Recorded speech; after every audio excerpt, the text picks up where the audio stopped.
Hey, Ken, Ryan with TrendLizard.com here. I got your email. I'm going to take a look at Cleveland Cliffs for you tonight. This is a stock that I've looked at for somebody else previously, I believe. I don't believe it was you. CLF is the ticker. We're going to start from the beginning regardless. It was incepted a long time ago, back in 1987, and underwent a very large advance into the 2009 high over that time. You can see what looks to be the end of a larger five-wave move. Again, I've said it before, but just because its data started or the stock was incepted back in 1987 doesn't mean this was the beginning of a five-wave move. Could basically land anywhere in that progression. And the way I see it, it looks like a very large third, fourth, and fifth wave. Obviously, this fifth wave is very clean, massive move, very nice trendy pattern there. Now, maybe the most distinctive pattern that we can find on this guy is off of that high in 2008. Is this beautiful ABC pullback. Obviously, it didn't feel beautiful if you own the stock over that time, but it's a very clear ABC pullback to the downside. Since then, it's recovered off the 2016 low and has created overlap into the pattern. Obviously, it's moved above that 10 level where that A-wave low occurred. So this looks like a counter trend move to the downside to us. So that's a bullish thing, and the potential is good. CLF looks pretty fantastic. The advance off that 2016 low has been very constructive. It looks very bullish, and we're going to go ahead and zoom in and take a look first at this larger pullback before we zoom in on this stuff here. So this is a closer look at that ABC pullback. I just wanted to provide a little more detail to how we label that big, gigantic C wave down to the downside that played out from like 2011 through the beginning of 2016. And obviously, once that ended, we've seen this very large constructive recovery move. Let's go ahead and throw a labeling on that guy. This zooms in on it. It looks like a leading diagonal to the upside for wave one in the year 2016, and then a very clear ABC pullback to the downside, basically from 2017 to the start of 2020, that COVID crash. And then it's embarked on a very nice move, basically from 2.5 up to about 27, 26, right in there. To the upside. So all this has been very bullish price action. Basically, the goal is to figure out if this is going to continue or what's going to happen. What we do know for sure in a very large, kind of a larger time frame sense is that it needs to stay above 12 at all times.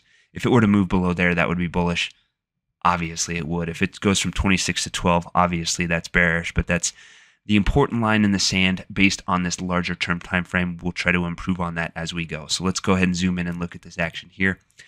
This takes a look at that advance off of the 2020 low. Now, could be some debate on how this is labeled, largely because we're seeing across the market, the ETFs, the market indexes, the stocks that we're following, it's basically one of two things going on. We've seen five-wave moves to the upside that have completed and have been undergoing correction for a long time. We've also seen moves that have given us a first, a second, a third, and have been in a fourth wave to the downside with a fifth wave up to come. Obviously, that's a very big difference. As is the way I see this guy. The easiest way I can find to label it is as a five-wave move to the upside that completed in mid-2021 and has been in a counter-trend pullback since then that has retraced a Fibonacci portion of that big five-wave up leg. That's a bullish thing. It shows you that that level 12 there that we discussed before. It kind of was in striking distance at a point there at the 2022 low, but things have turned up markedly in 2022 as it's moved from about 16 up to about 26 in very short order. So that is obviously a bullish thing. Let's go ahead and zoom in and just look at this counter trend price action here. This looks at it, the Captain Obvious stuff here with this recovery that's happened in 2022. This is obviously a counter trend move. We know that it's been almost completely retraced. It helps to look at it and say, okay, yep, there's a three-wave pullback to the downside as it should have been. Obviously, that's a counter trend move, a move above 21, which was the level that I highlighted for the last analysis we did of CLF. Obviously happened, and that's led to a very large up move back to the upside. Really, the only question that is left at this point is this counter trend pullback over and the uptrend has resumed, or will a larger counter trend pullback form? We have to at least consider that possibility. This guy hasn't broken out to the upside in any notable way, and we've seen a lot of patterns that have just been back and forth all over the place across the market. So it's not that unreasonable to think that CLF could do the same. So we have to keep that in mind. That said, the action that we're seeing in 2022 looks very impressive to the upside. It's very sharp. It has a trendy feel to it. Of course, if you look at it, it looks like a three-wave move so far.